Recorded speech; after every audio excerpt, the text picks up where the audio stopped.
Play to win your share of $1 million every week this football season at DraftKings.com. With 1 Week Fantasy at DraftKings, you can play when you want with a team you want. Just pick your contest, pick your team, and pick up your winnings. Hurry to DraftKings.com now. Use code FINE and play for free with your first deposit in Sunday's $1 million fantasy contest. This isn't fantasy as usual. This is DraftKings. Welcome to the big time. Enter FINE for free entry now only at DraftKings.com. That's DraftKings.com. The Pirates and Cardinals have the best 2 records in baseball, and they go head-to-head one final time this regular season. Could this be a preview of next week's division series? Coverage begins Wednesday at 6:30 Eastern on ESPN Radio.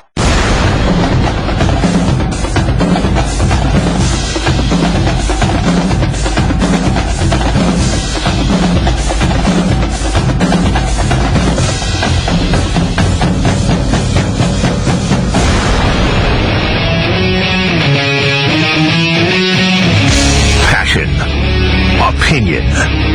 Must-hear radio. This is the Paul Finebaum Show. Brought to you by Regions Bank. Regions Bank is proud to be the official bank of the SEC. And now, Paul Finebaum.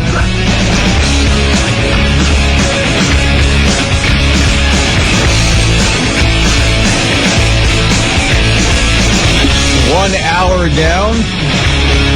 If you're just joining us, the Butch Jones roast will continue here in the second hour with Clay Travis. Some pretty strong comments. We talked about all the games over the weekend, and we'll begin to focus a little bit on Bama and Georgia. I mentioned we'll be live in Athens on Friday afternoon for the show.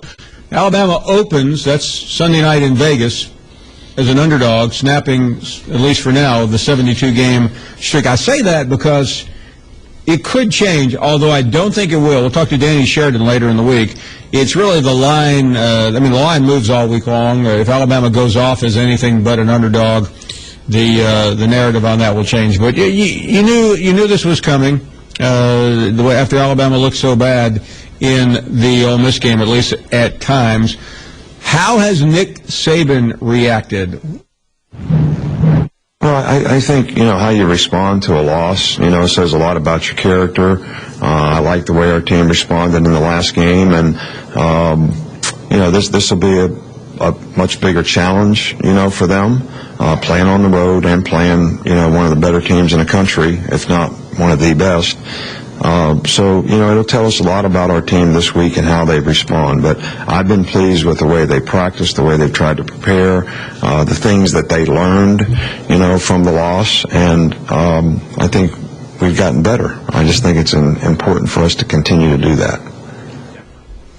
Nick Saban talking about the big win over La Monroe, getting ready for Georgia, and we'll talk to more callers in a minute. Let me ask you about Alabama. We talked about them briefly a minute ago. It seems like the quarterback situation has slowed down a little bit, but if Coker doesn't look good early in the game, then will they yank him in favor of Cooper Bateman? Please don't. Please don't. It happens. I know, but just let him play and let the game play out the way you game plan for with the starting quarterback. And the answer is they will. Let's grab Michael in Houston. How are you, Michael? Good afternoon. Good, sir. How you doing today? Very well. I think Alabama's going to play a good game Saturday. I'm a huge Alabama fan, but I don't think they're going to beat Georgia. And where's Tammy at? I'm waiting to hear from Tammy. Well, it's only an hour, Michael, into the show. If you remember, last week's epic Tammy call did not come until about 5:20 in the afternoon. Tammy works for a living. And one other thing, I mentioned Phyllis, my good friend Rich from Atlanta, who's undergoing surgery right now. Rich? Talk in Atlanta. He told me yesterday he had spoken to Phyllis, and she said some serious health issues with her husband, so that's why we didn't hear from her. Prayers up for Phyllis' husband, man. Don is her husband. Yeah, Don. Hopefully we'll hear from Phyllis soon. Absolutely. Let's grab some more call. And Jonesboro, Arkansas is where we are. Something tells me we'll be talking about the Hogs. How are you? Hey, Paul. This is Perry from Jonesboro. I've spoken with you before, and I'm just a man of constant sorrow. Been through all the heartbreak over the years, and usually have no expectations, and get a little bit hyped up for this season, and Well, it happens. It does. And, Arkansas is kind of, with Brett Bielema running his mouth a little bit, and the losses to Toledo. Let me stop for a second, though, Perry, because, I read something today, Brett Bielema, the biggest yacker in the country, and the bottom line is that Brett Bielema said the same thing we've all said. He told the truth. He told the truth about Ohio State's schedule. It just so happened that he said it while his team was supposedly getting ready for Toledo, so it came back to bite him. But I don't think Brett said anything that Spurrier and Dan Mullen and absolutely not tens of other coaches had said. But now he's got the rep. Yeah, you just got to go win the game after you make that statement. Yeah, that's all you have to do. Yep. And he didn't. Vincent is in Aiken, South Carolina. Pretty famous performer from Aiken, South Carolina. How's it going, guys? Not Clay Aiken, no. A little more famous than that. Go ahead. I bet you know who's from Aiken, South Carolina. Hello, Paul. How's it going, man? Very well. Hey, I've been back in Steve Spurrier for a while, man, but now it's time for him to go. It's time for him to go? Yeah. I'm calling for his job. He has to go. We have talent in South Carolina that is not being utilized, and it is not right. He has to go. You speaking to guys on the team right now, Vince, or guys that you're not getting in recruiting? I'm talking about Spurrier. Spurrier has talent that, the recruits that's coming in and the guys that's on the talent. That's on the team right now, but he has talent that he's not utilizing, I'm not going to get into detail, but it's time. Why don't you help us educate? It's hard for me to imagine, Marcus, that there's talent on that team that he hasn't gone to already. In what respect? Which player are you talking about? Well, he has 3 quarterbacks, and the quarterback they're starting right now, Nunez. Come on now. The guy, to me, he's the most talented out of all the quarterbacks. So you're saying Nunez is the most talented? I think he is. Well, in my opinion, I think he is because he's more versatile. Okay. Are you complaining about the? Are you mad about the way he got the job? Because he's playing now. You think he should have been playing from get-go? Exactly. Oh, okay. That's my opinion. Yep. Who else? Who else should be playing? Everybody's playing that should be playing, but they don't have. There's not a lot of talent sitting on the bench on that team. Playing ball, man. Your big argument is that we need another coach, man. Okay, so you think so you think the system need to change? Exactly. Oh, I got you. Okay. Exactly. That's fair. Well, you guys have a good day, man. You too. Right, let's check in with Thad in Talladega. Hey, Paul. How are you? What do you say, Swagoo? What's going on, brother? All right, man. Listen, I've listened to all this talk about the coaching you guys today, and love the show, but I want to give you a chance here to prove your worth.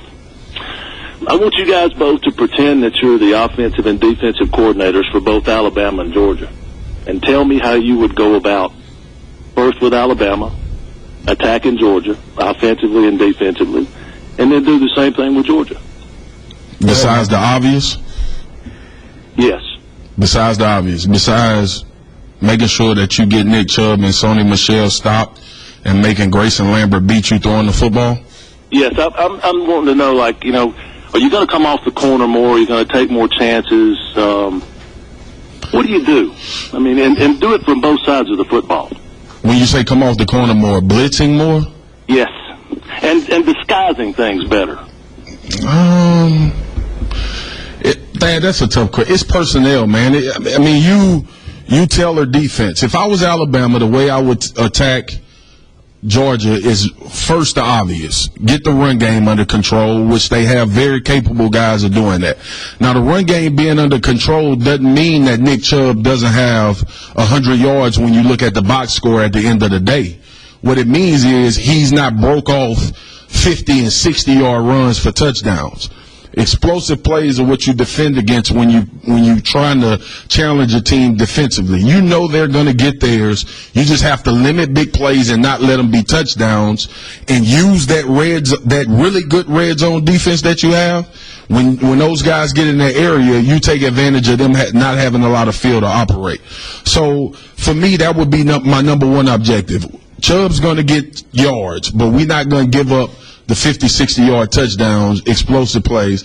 Second of all, if I'm Nick Saban and the way he's been coaching his whole career with him and Kirby Smart calling defensive plays, if I get these guys into some negative play situations, I am going to blitz Grayson Lambert, and I'm going to make him make decisions fast. We talked about this earlier with Butch Jones sitting back on a 4th and 14 and waiting for an offense to have a chance for somebody to get open.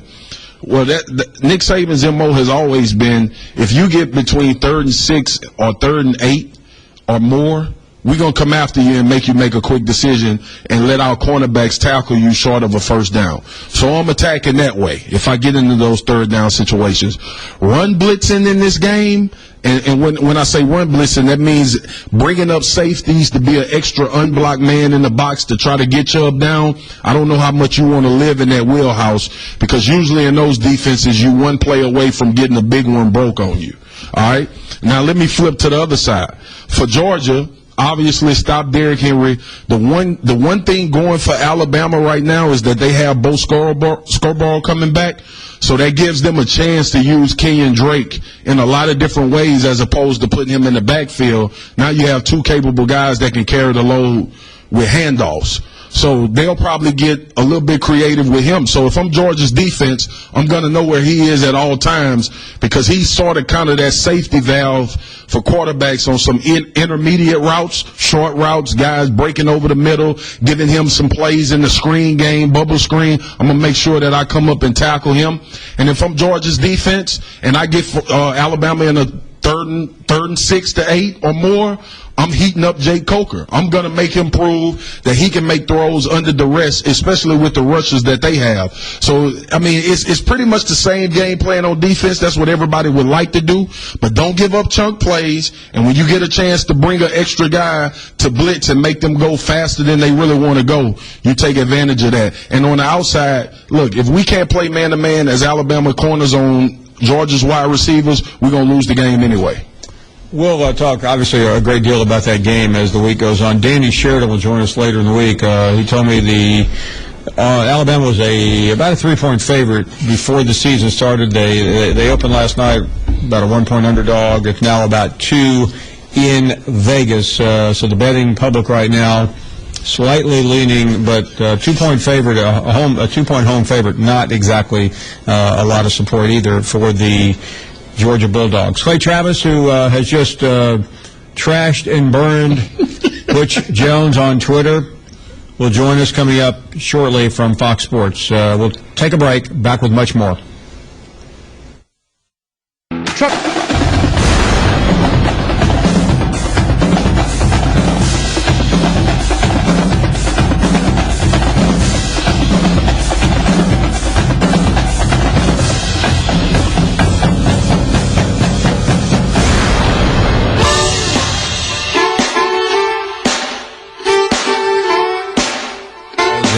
One of our great sponsors, the official bank of the SEC. Clay Travis will be with us momentarily. Meanwhile, Butch Jones, he can't call offensive or defensive signals late in the game, but he can talk. That's the thing that, we did such a great job to generate those 4th down plays and did a great job on 3rd down. Now let's capitalize on all our work that we did to generate the 3rd down, get, to 4th down, and we'll continue to work on that. Clay Travis, I don't know what he said. Clay Travis joining us. Let me just read. I'm not big on reading whole paragraphs of articles, but I will read you the last line or two of Clay's column on Tennessee football. If Butch Jones were a doctor, he'd lose his license over his coaching in the 4th quarter. He committed inexcusable coaching malpractice of the highest magnitude. Oh, man. It's time to stop saying a team Georgia'd a life situation. That's a cliche some people use about Mark Richt's tenure. Butch Jones has Georgia beat. When his decision mattered most and his team needed him more than ever, he wasn't up to the task. He butched it. Tell him why you mad, Clay. You mad, Clay? You mad, Clay? I'm still furious at Butch Jones. Butch Jones, if he were a doctor, Paul, basically he would have been like trying to conduct an appendectomy, and halfway through the surgery, he just choked his patient to death. That's what he did to this Tennessee football team. I am still in disbelief that you can be paid $4 million a year and not be able to do basic math, not be able to recognize that when you got a freshman kicker from Florida who's a walk-on jogging onto the field to attempt a field goal on 4th and 6 from 42 yards out, that it's a huge win for your defense and you don't need to call timeout and allow Jim McElwain to say, wait a minute, the odds, I've watched a lot of field goals in college, 42-yard field goal kickers, even if they're field goals, even if they're good kickers, aren't made that often. 20-10 in that situation, Tennessee was in perfect shape. From there, Paul, it just totally unraveled. It was coaching malpractice of the highest order, and it's like the more I think about it, the more angry I get. You know, sometimes things happen and hours, days, moments pass, and you're not as angry as you were in that instant. I'm getting angrier over Butch Jones' stupidity, and here's the deal. He still isn't acknowledging that the players won that game and he lost it. It's like he's on bath salts. He makes no sense in his press conferences. He just keeps talking about mindless cliches, brick by brick, players are young. VFL. Here's the deal. He's not a young coach. He has to understand how to make decisions that help his team win, or he has to find somebody who can. And so far, he's a total disaster in late game situations. Clay, I read the article, man. I love the way you broke down every segment of the game. But my question really points to what did this do to this program, this loss? Because I talked about the Oklahoma game being kind of a staple and a signature of where they were trying to go if they were able to get that win. And then you come to Florida. Now we're talking about SEC East play. We're talking about a possibility, a team that preseason I personally thought and a lot of people thought had a chance to win the SEC East. Not from a football standpoint, from the trajectory and the mental side of it. What did this loss do to Tennessee? I think it's massive. I really do. And I tweeted out, midway through the third quarter, can Tennessee get this massive win? And a lot of people started chirping back on Twitter, so beating Florida is a massive win? And yes, it is right now for Tennessee. After 10 consecutive losses, after the way they gave up that game last year, Butch Jones also committed coaching malpractice in that game. And that's the biggest issue here, is that it continues to happen again and again. Tennessee was up 9-0. That game should have been completely erased from ever being a game at that point. Commits a fumble, loses by 1 point last year, but this year is even worse. And even as somebody who's watched every Tennessee football game for the last 30 years, this is up there with the worst losses that I've ever seen. And again, it's one thing if your players... Clay, weren't we just saying that about Oklahoma? Yeah, but Oklahoma, at least, I think Marcus is right there. I mean, Oklahoma was a kind of a bonus game. You would like to win that one, and Tennessee should have won it. And I think if they had won it, the response to the Florida situation would be much less significant. But when you look at those numbers, there's been 191 times that teams have had a 13-point or more lead going into the fourth quarter or in the fourth quarter, and 2 of those losses now are from Tennessee. I mean, the problem is Butch Jones keeps repeating the same mistakes over and over again. Some people think rapidly, right? They can analyze situations and make really rapid decisions on the sideline, in life, in battle, wherever you are.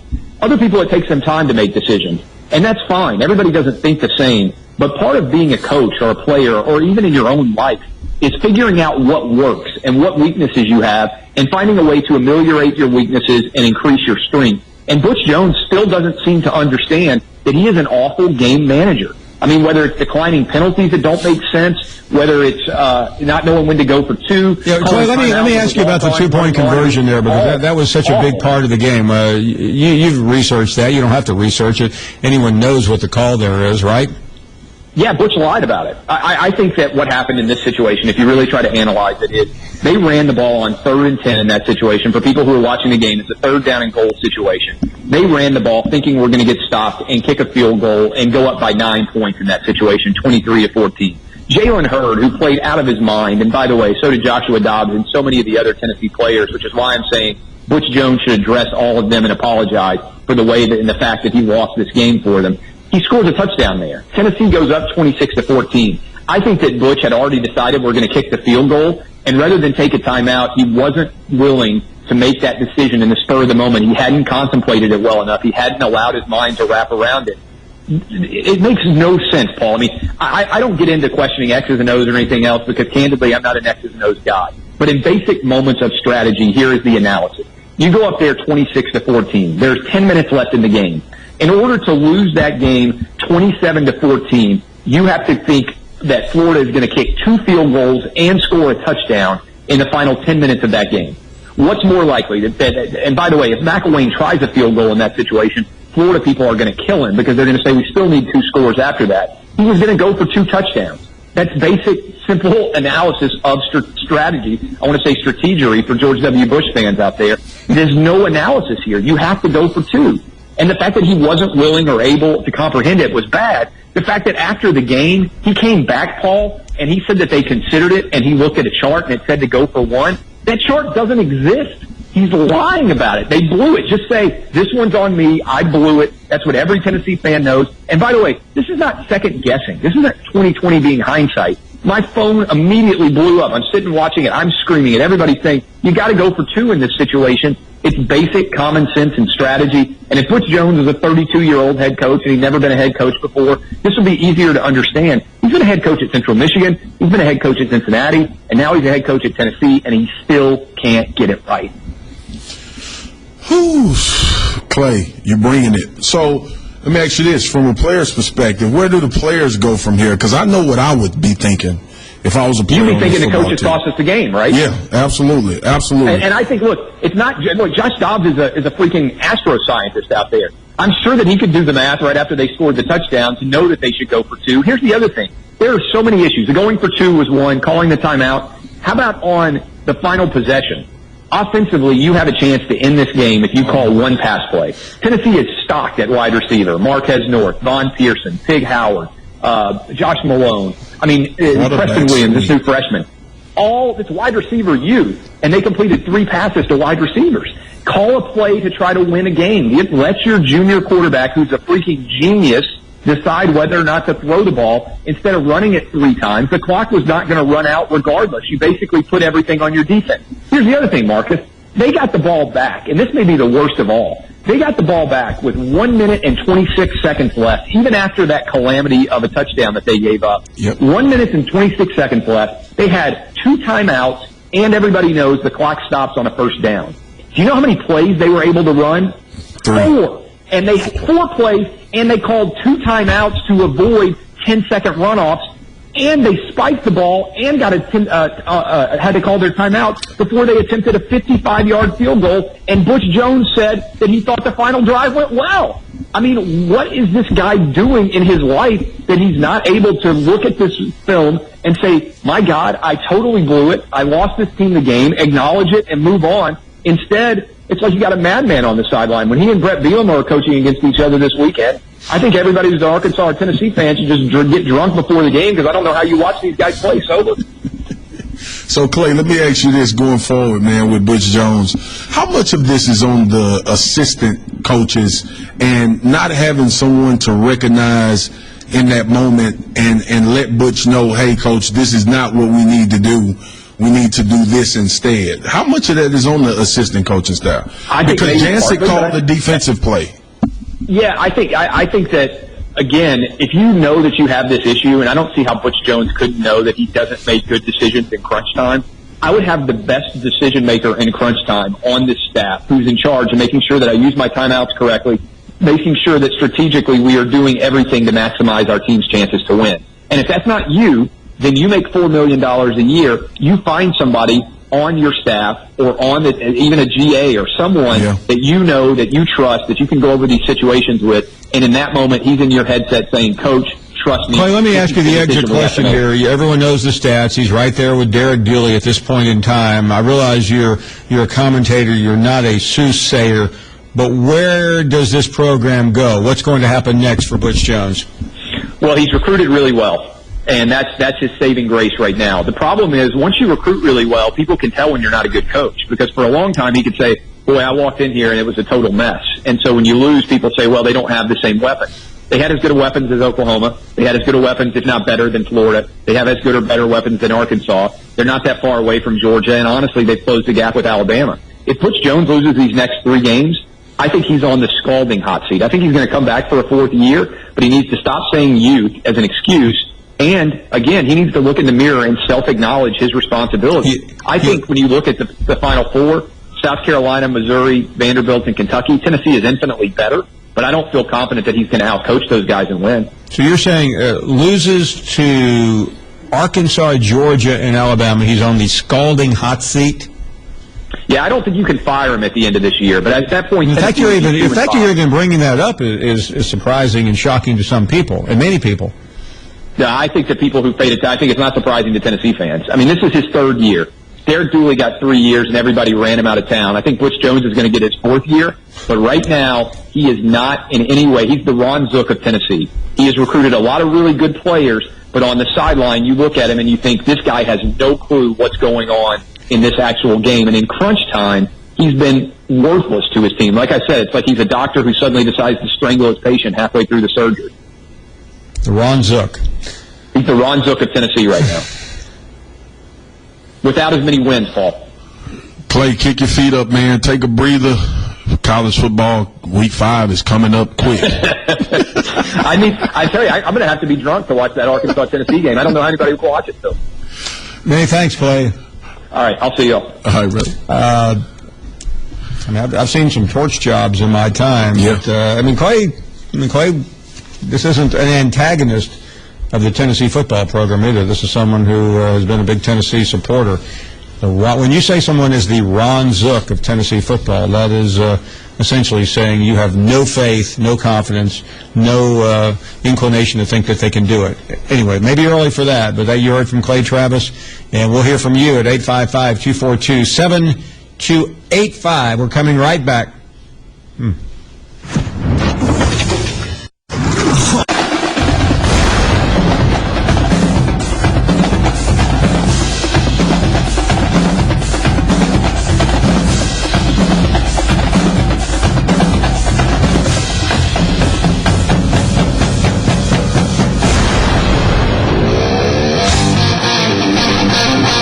Welcome you back. Certainly a lot going on. Clay Travis with an epic conversation here. Let's grab some more calls. And Jeremy is in Alabama, and you are next up. Hey, what's up, Paul? Hey there. I heard Marcus say earlier that Florida got his bite back, and you said that Tennessee's at the dentist trying to get theirs. That's 99% of the Tennessee fan base, Paul. Ain't nobody in Tennessee hardly got no teeth, a bunch of hillbillies. But let me tell you something. Everybody's talking about Georgia, Alabama, how Georgia's just going to, I've heard Georgia fans say that, we're just going to go in there, we're going to run the ball with Nick Chubb. Let me tell you something, man. I've seen this before. I remember watching Alabama go into Athens a couple years ago with a running back named Noshawn Marino, and everybody's talking about how Noshawn was going to show out against Alabama, and they wore those black jerseys. Yeah, well, that was a long time ago, Jeremy. Let's not get carried away with what happened in 2008 versus what may or may not happen in 2015. Let's jump in and talk to Alan next in Florida. Alan, good afternoon. Hey, Paul, thanks for taking the call. I hope you and Marcus are having a good day today. Yeah, thank you. Yeah, Alan, thanks, man. I have a little advice for Selena up in Columbus, Ohio. She needs to go in the kitchen, put the stopper in the sink, fill it up with water, and pop the cork, because that's the only thing she's draining. And another thing for that brain-dead Daryl up in Columbus, Georgia, I couldn't believe when he said Friday that Tim Tebow, he had all that support. He would have been nothing without him, without all that support. Man, Tim Tebow was the hardest working player on our team. Daryl, I think, is just brain dead. And one more thing. Ask Tammy how she likes that muskrat now. I'll listen to your comments. And thank you, Alan. Always good to hear from a positive caller. Dustin is next up in Knoxville. Hey, Dustin. Paul, I just heard Clay Travis. I mean, he laid it out exactly how it is. I was at the presser today with Butch, and as usual, he deflected the comment. He's not taking blame for it. He keeps saying how the team has to learn how to win. Well, they don't know how to win because he don't know how to get them there. He's relying on a guy that was checking the pH balance last year in the Michigan Aquatic Center to call an offense he doesn't know nor understand. And right now, we're kind of at a precipice as a fan base with this guy, because you got your mushrooms who are going to believe everything they're told, and you got the other ones who are just sick and tired of hearing the stupid analogies in the comments. And I'm telling you, Paul, in the next couple of weeks, if they lose to Arkansas, what you're going to see next, you're going to see Quentin Dorman to be trotted out there. Then you're going to see a team mutiny around that, because right now Josh Dobbs is the quarterback. He's in a crap system with a crappy coach. He dropped a stat today saying his Now, Dustin, let me make it clear for those listening and watching. You're a Tennessee fan? Absolutely, and okay. I do a radio show here in Knoxville as well. Okay. And what else I was going to say, his staff said his staff is 50-4 in closing out games as a entire staff. Not at Tennessee, because I think you know the stat better than I do. I think it's 183-3, and 2 of those are for him. Yeah, Dustin, let me ask you a question. I mean, you're on the ground there. You obviously talk to people every day. You know what Tennessee fans are thinking. You alluded to it a minute ago, but you tell me. We heard from Clay. Where are you, and what are your callers, and what do your listeners say about Coach Jones right now? I mean, again, you've got your mushrooms, the ones that you can feed in the crap and keep in the dark. Now, yeah, listen, I wouldn't just go there. I know the mentality of Tennessee fans. Gotcha. Okay, well, some of them are, we love Butch. I'll fight you if you say that again. And some of them, they're over it because he keeps saying the same stuff over and over, and there's no results. So we're sick and tired. I mean, 7-5, that'll work in Cincinnati. That's not going to work in Knoxville. No. Don't forget the last. Well, here's the problem, Dustin, that I see, and Marcus and I both have really enjoyed our relationship with Coach Jones. But when you build something on hype and sizzle and pizzazz, and if you don't deliver, and if you lose 2 epic games like they have, it's going to come back, and that's where he is. He has plenty of opportunities, though. He has 3 marquee games coming up, the most important being Arkansas.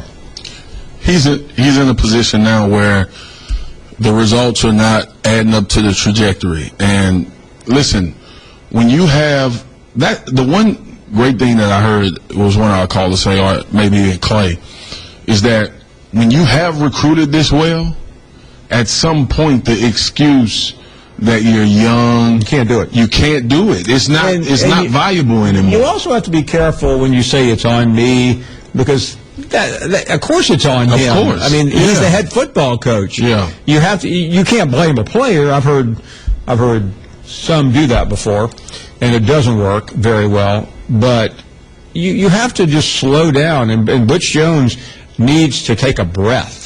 He needs to quit trying to sell you on everything. Just be real and just say you're devastated. It's okay. It's all right because you should be. Yeah, people will respect that more. Don't just mouth the words, and he does that sometimes. I think for Butch, the most disheartening thing to the Tennessee fan base and probably to these players is not the way that we're playing, is decisions that are being made that cost us to lead these games. That's the elephant in the room. If we change the decision-making process in some of these times in the game, we're 4-0 football team. His mistake Saturday was not using he should have walked in that locker room, walked in the press conference, and said, I blew it. I made a mistake. I'm not going to do it again. There it is. Instead, I'm not going as far as Clay by saying he lied. I don't know what that means. I mean, I'm sure his chart probably says 1, but I bet there's another chart. Well, if his chart said that, somebody wrote it down. But, I mean, there may be an overall chart, but if you're in the 4th quarter, the chart couldn't say 1.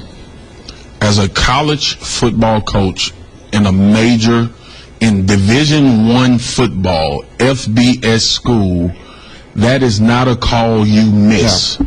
Period. And he shouldn't have missed it. And by the way, it doesn't matter whether you can't. I mean, what Clay said, he was shocked they got a touchdown. Coaches have a plan for everything. Everything. There's somebody that's always around, that's always in contact. You're not anticipating what happens on the play you just called. You're how many plays ahead? Yeah. You're always ahead. I mean, Butch is getting the brunt of it, like we said, Paul. He should, but Jancic, the defensive coordinator, if you made that call as a head coach, you have to be held responsible for that. That's just my take on it. I mean, if we're going to hold everybody accountable, now he's a man, he's not a kid, and if the wins and the losses are on, if the wins are for the players and the losses are on the coach, then we're going to address the losses if a coach had anything to do with it. And it's not just one thing. We can talk about we talk about him not going for 2, Paul.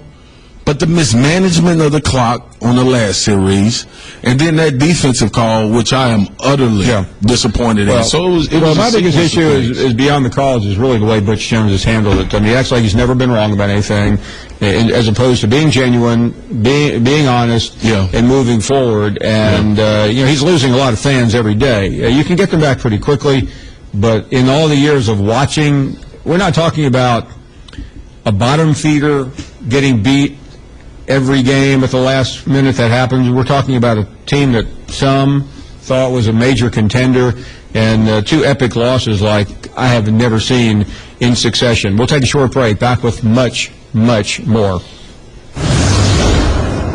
Hi, I'm Jeff.